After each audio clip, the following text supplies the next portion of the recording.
beijo pra você. Bendita hora, maravilhoso programa, porque um programa faz bem, hein?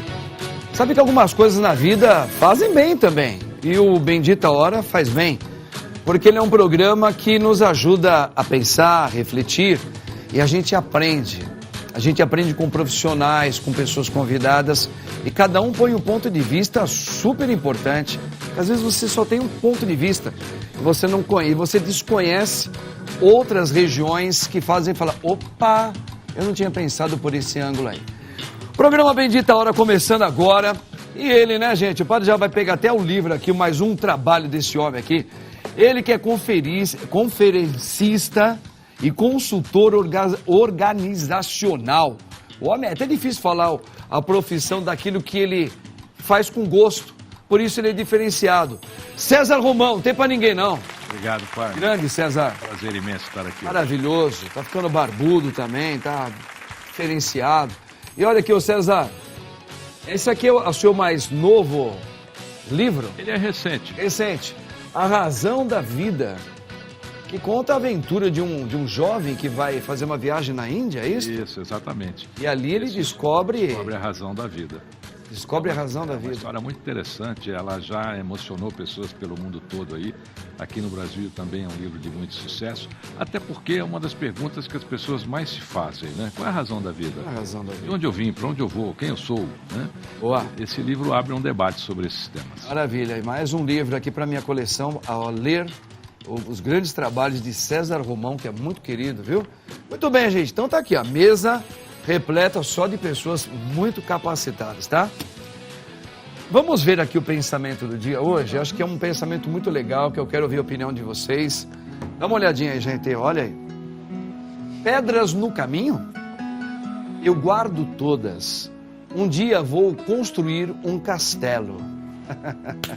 Aí, gente, é um pensamento, hein? Pedras no caminho? Eu guardo todas. E um dia vou construir um castelo. Bom, que legal. Primeiro, acho que vale a pena a gente entender o que são essas pedras, o que pode ser pedras no caminho, né? Um pouquinho daquilo, eu vou pegar um pouquinho aqui já para abrir, esse livro do título do César, a razão da vida, né? Todo mundo quer saber, ter resposta, quer entender o que é viver, para onde eu vou, como ficar firme. Só que na vida a gente encontra grandes dificuldades. Então, mas muitas vezes então a gente também pode perceber que as contrariedades na vida, que são essas pedras ou aquilo que nos torna como obstáculo, realmente pode nos levar a um crescimento. Um crescimento, ou se você não souber trabalhar isso quando chega, pode levar até uma morte. Padre Marcos, assim, as pedras normalmente nesse pensamento, né, elas são os desafios, talvez não os problemas, os desafios. E construir castelo é um pouco perigoso, porque ao longo da história todos os castelos enclausuraram pessoas e reinos. A China mesmo fez a muralha para se defender, com muitas pedras, né? E, no entanto, ela foi invadida dia a dia com suborno pelas portas. Davam sandálias para os guardas e os inimigos entravam. Quando a China percebeu, ela foi dominada com aquela muralha imensa. O imperador nunca entendeu como é que ela foi dominada. Sobre o problema, eu penso que as pessoas não devem tentar resolver. As pessoas devem tentar aprender sobre o seu problema. Por que aquilo é um problema? Por que eu não resolvi ainda? Porque eu sei pouco sobre ele. À medida que você vai aprendendo sobre o seu problema, as soluções vão surgindo e pouca gente se dispõe a aprender sobre o seu problema. Você vai se redescobrindo como pessoa, como seu eu.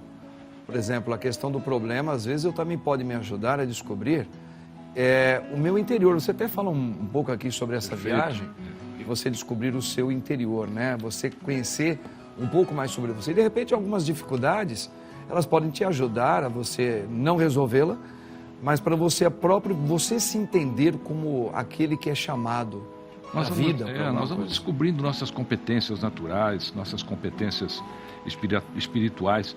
E quando nós crescemos em conhecimento diante de um problema, o problema diminui. Às vezes ele até desaparece. Não é que ele desapareceu, é que nós ficamos grandes perante ele. Sim. E temos agora um novo olhar. A gente aprendeu a lidar com aquilo. Sim, sim. Tem um poema muito bonito que diz que o poema chama-se Homem Não Chora. Rolando Boldrin declamava esse poema muito bem, meu querido amigo. Fui padrinho de casamento dele, da Patrícia. Homem chora, né? E o final do poema fala sobre isso. O aprendizado, às vezes, ele vem com choro, ele vem com dor. Mas o importante é você aprender, porque depois que você aprender, você até esquece que um dia você chorou, que um dia você sofreu. Se você perguntar para qualquer mãe, temos 3 mulheres aqui, dores de parto, ela não lembra. Porque a alegria do nascimento é tão maior do que a dor do parto, que a dor do parto some. É assim que o cérebro nosso funciona. Maravilha. Gente, vamos ver então já as notícias que estão bombando no Brasil afora aí, hein? Vamos lá. Desastre inédito. Entenda por que Porto Alegre vive colapso sem precedentes, com falta de luz, água e suprimentos. Vivendo situação inédita de calamidade pública, Porto Alegre vem sofrendo com alagamentos devido às cheias do Guaíba, que é o principal via que abastece a cidade. Apenas na última semana, o nível subiu mais de 2 metros acima da cota de inundação e atingiu patamar recorde nesta segunda, de 5,33 metros. O limite máximo, sem correr riscos, é de 3 metros. Daí, gente, para a gente entender por que essa cidade, que é tão bela, que recebeu esse nome, né? Um Porto Alegre, hoje é um porto triste, triste. E o Brasil está muito tocado por essa tragédia. E aqui, eles estão reportando para nós aqui, que existe um motivo no desempenho de um trabalho de urbanização, de infraestrutura, que são feitos em todos os lugares no Brasil, mas lá onde esse rio, ele não está tendo a capacidade de, por motivos técnicos que não foram levados a sério, então ele não tem uma barragem para segurar toda aquela quantidade de água. Então o que ele faz? Ele vai mandar embora aquela água de alguma maneira. E a cidade e o povo e todo mundo é prejudicado. Romão, você que é um homem muito ligado a isso, nós estamos conversando também. Cara, todo mundo tem um pouquinho de culpa, mas a gente vê que parece que falta um planejamento, uma falta de seriedade, de respeito humano, porque são vidas que vão morar lá. Parece que vão construindo obras, não só lá, no mundo inteiro, né? Que por causa do interesse, põe em risco a vida do ser humano. Porto Alegre, muito bem lembrado, Padre Marcos. Né? Voltando aos nossos ancestrais, aonde havia... Temos as imagens, né? Isso, triste. Eu já chorei até muito, porque eu tenho muitos amigos, muitos leitores lá. Tenho muitos amigos do Rotary. Aliás, o Rotary tem feito um trabalho maravilhoso. Tem uma legião de rotarianos lá fazendo o resgate. Parabéns a todos vocês. E nós aqui em São Paulo enviando o máximo de apoio possível. Voltando aos nossos ancestrais, quando havia um rio, os nossos ancestrais usavam para porto. Era só porto. O que acontece no Brasil? Basta ter um rio e eles tomam a margem do rio. Mesma coisa nas praias. O colapso das praias ainda virá aqui. Não porque Deus é ruim ou o nosso tempo está mudando tanto assim. Isso é importante ressaltar, viu? Está mudando, o tempo está mudando, tá bom. O universo está mudando, mas nós estamos avançando num território que não é nosso. O rio precisa de margem. Eu fiz muita palestra em Porto Alegre, tenho um amor imenso por todos lá, e sempre visitei o Guaíba, o Taquari. Não tem margem. Você passa na margem do Guaíba, principalmente no centro de Porto Alegre, é lanchonete, é bar, é restaurante, é marinha. Sim. Então você vai tomando aquele espaço do rio. Um dia o rio vai requisitar isso. É como jogar lixo no mar. Vez ou outra a gente vê aí algum local que recebeu aquele lixo todo. Agora, não adianta culpar, a gente tem que despertar consciência daqui para frente. Porto Alegre, em setembro e outubro eu estive lá, ele sofreu, aquilo já foi um aviso. E o incrível, É um aviso tipo assim, olha, se vocês não se prepararem, vai ocorrer algo pior. É o que aconteceu. E não aconteceu nada. Vamos a mais uma notícia, gente. Vamos lá, tem muita notícia interessante também. Olha aí, ó. Vamos ver aqui. Tá chegando a notícia. Pera lá que nós estamos já descendo ela. Isso. Vamos? São notícias que estão esquentando essa semana aí, né? Para dar aquele... Aqui, ó. A falsa médica em Alagoas fez família pagar curso por 6 anos no Rio Grande do Sul, diz polícia. A falsa médica Helena, né? Acho que é Helenídia Oliveira, que atendia ilegalmente em Maceió, confessou nesta segunda, em depoimento à polícia, que enganou a família alagoana, que se juntou e custeou por 6 anos, gente, a estada dela em Porto Alegre. Sem formação, ela atuava como nutróloga e dizia ter se formado em medicina, tá? E desde 2022. Olha, gente, isso daí não é a primeira vez que a gente escuta esse tipo de informação. Não é a primeira vez. Pois é. Vou passar a bola para o Romão aqui. Vou passar a bola. Romão, é o seguinte. Na minha opinião, mais grave do que ela tapear todo mundo, talvez ela ganhou dinheiro, fez a vida dela. Isso aí, vou falar de gente sacana, é só olhar para o Brasil, você vê muita gente sacana. Não todo mundo, mas só vê, tá? A questão não é essa, a questão é justamente que ela está mexendo com a saúde das pessoas, e isso é algo irreversível, isso é algo que não se paga, e ela está fazendo até questões de pessoas que tinham problema com câncer. Aí já não dá, né, Romão? Isso é um comportamento de psicopata. O psicopata, ele cria uma fantasia na cabeça dele e vive a fantasia, ele acha que é verdade. E se abrir uma discussão com ela, ela vai discutir e afirmar que ela é médica. Mas você não é médico. Ela sabe mais até do que muitas que são formadas. Existe um caso muito interessante nos Estados Unidos, é sensacional esse caso. Depois vocês podem até pesquisar mais a fundo, eu vou narrá-lo rapidamente. Um ladrão descobriu que se ele passasse limão no corpo, ele ficaria invisível. E ele poderia assaltar banco. Ele se autoconvenceu disso. Então ele toma banho de limão, entra num banco, numa cidade americana, e assalta o banco. E ele é preso. Quando ele é preso, ele fala assim para o guarda: mas como o senhor está me enxergando? Como é que o senhor sabe onde eu estou? Não, eu estou lhe vendo, o senhor não pode me ver, eu estou invisível. E é muito interessante que ele foi preso e na cadeia ele continuava passando limão e ele achava que ninguém o via lá. Ele acreditava nisso. No julgamento, aconteceu a mesma coisa, ele pediu limão, passou limão nele, que ele queria ficar invisível na cadeira de julgamento. É um comportamento de psicopata. Ele inventa uma história, acredita nessa história, vive essa história e não tem a mínima noção que está prejudicando alguém. É o caso que nem é dessa moça. O caso dela. Eu tenho certeza absoluta, vocês verão aí, se caso ela der alguma entrevista, é capaz dela dizer: eu me formei, eu sou. Ah, mas você não tem diploma? Eu não tenho diploma, mas eu sou. Então é um desvio de personalidade brutal. É um desvio de personalidade brutal.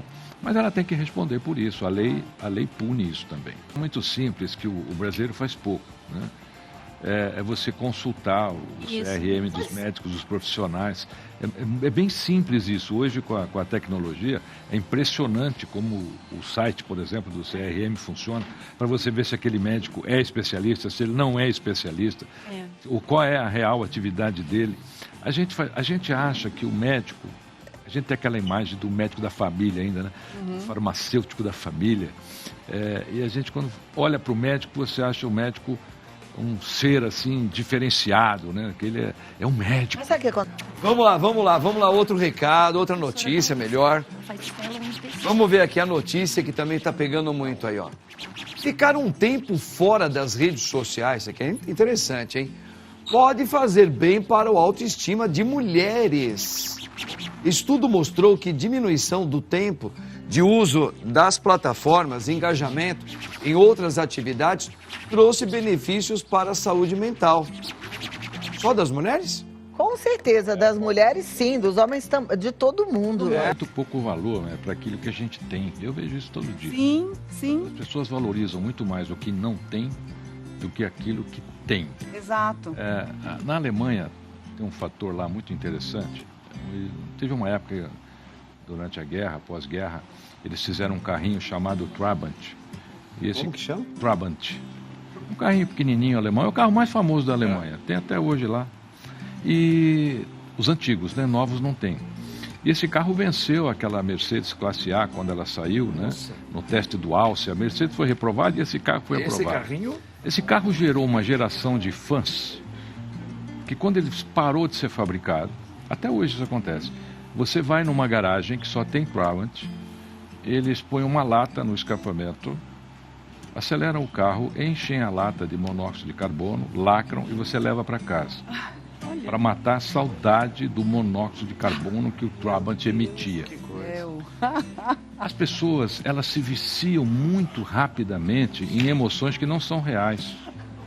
Você precisa aprender a conhecer as emoções reais. A mídia social é uma emoção irreal. Primeiro que, para mim, 70% daqueles que esnobam lá estão mentindo. Muitos eu conheço e sei que não é verdade, né? Já começa por aí. Ninguém põe na mídia social que tem um carro. Põe lá, põe 10 aí, ninguém vai saber, né? É mais ou menos isso. Então nós precisamos, primeiro, valorizarmos o que temos. Porque aí você não vai nem olhar para o outro. Você vai olhar para você, né? E segundo, a gente tem que se conhecer melhor. Nós temos que valorizar as nossas dádivas. Nós não contamos as nossas dádivas. Verdade. A gente acha que porque o menino tem Porsche, ele é melhor. Olha aí, o melhor. Uma coisa eu acho que também é você admirar o outro por aquilo que ele consegue, para que isso te inspire dentro do seu modo de ser como pessoa. Pô, ele é uma inspiração para mim. Eu não tenho inveja dele. Pessoas que agregam. Aí é diferente. Como disse a Cláudia. Mas só que as redes sociais realmente parece que elas não... Dá uma olhada aqui, gente, ó. Olha essa aqui, ó. Alexandre Nardoni é solto após justiça conceder progressão ao regime aberto. Ele vai cumprir pena em liberdade. Condenado a 30 anos de prisão, ele foi solto na tarde desta segunda-feira após decisão da justiça. Aí, gente, vocês lembram do caso dele, né? Do Alexandre Nardoni? Nem tudo que é justo é de direito, nem tudo que é de direito é justo. É injusto, mas é de direito. Eu lembrei dessa passagem, aí pensando no Nardoni, eu fiquei agora mais perplexa ainda com Jesus. Porque aquela mulher adúltera, ela ia ser apedrejada. Isso. Naquela época, aquele crime era um crime como o do Nardoni, que a maioria fala deveria ser apedrejado em praça pública. Era lei, tem que ser apedrejado. Era lei. E ele chegou e falou... Quem não tiver pecado, que atire a primeira pedra. Mulher, vá e não peques mais. Você sabe por que ele conseguiu dissipar aquela multidão? Porque ele não falou nem ao coração, nem à mente daquelas pessoas. Ele falou ao Espírito, que é a nossa consciência. Aquelas pessoas foram tocadas na consciência. Todos tinham pecado. Sim. Né? Então nós temos consciência. Nós temos consciência. Sim. O que nós precisamos aprender é a conversar com essa consciência, a checar nessa consciência. Outro exemplo, né? Dimas e Giestas, os ladrões ao lado de Cristo na cruz, né? Um se arrepende, o outro não. A questão do livre-arbítrio. É muito difícil você saber até quando o cidadão está mentindo que se arrependeu. Claro. Mas eu não sei, eu tenho filhos. Você também você tem filho também. Agora, você tem alguma dúvida de que esse cidadão se arrependeu? Eu não tenho dúvida. Sinceramente, não confiaria nele para cuidar de ninguém, mas... Que é uma outra conversa. Impossível, impossível. Mas ele não será ter excluso da arrependimento. sociedade. A sociedade Ele já tá marcado, não dá chance. É. Né? Não estou falando que eu absolveria, não. Vocês lembram do bandido da luz vermelha? Foi famoso. Bandido da luz vermelha. O bandido mais famoso do Brasil. Foi o Bonnie and Clyde, aqui no Brasil. Ele ficou lá 30 e tantos anos. Quando ele saiu, na primeira semana que ele saiu, ele teve uma briga no bar, mataram ele.